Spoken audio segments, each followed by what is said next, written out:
just to start, could you talk a bit about why you hired Matyx in the first place?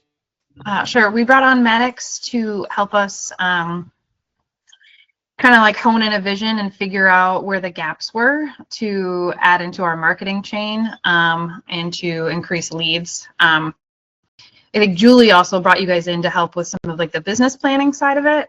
From my end, I've worked with you guys on strategizing our SEO, creating a website, email lists, just ways to keep in constant contact with our clients and create a better pipeline of continuous leads.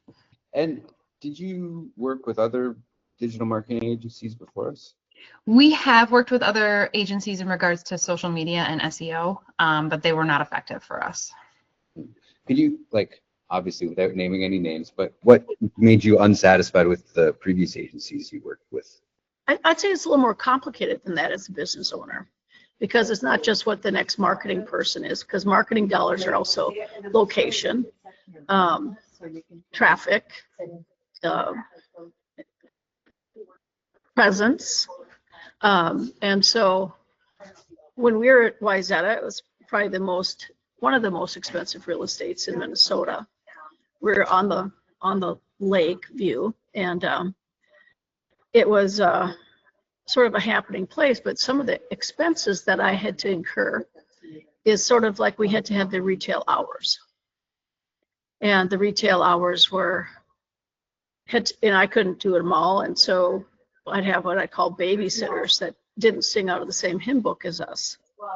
And so it was just, plus you had to fluff and puff and have changing inventory, which we're just not an inventory store.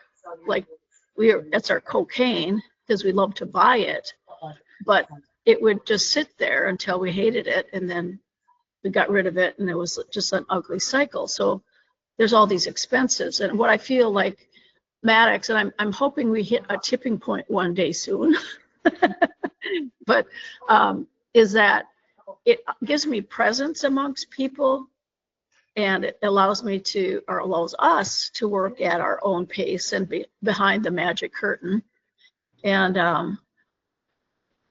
still be relevant. And I think it actually, with you, your message always seems to be pretty consistent and strong. It's never really, doesn't really change.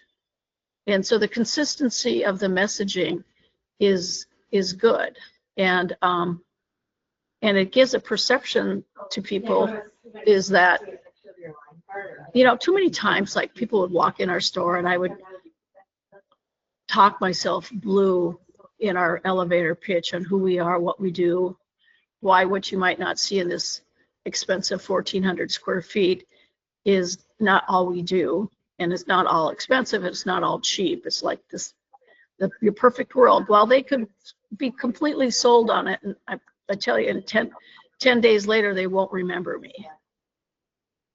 And so here, with the consistent in front of people, it's like they're sort of always seeing us. Long story short, I probably wouldn't have spent millions of dollars on rent if I had you guys earlier. So I appreciate you guys taking the time to talk through that.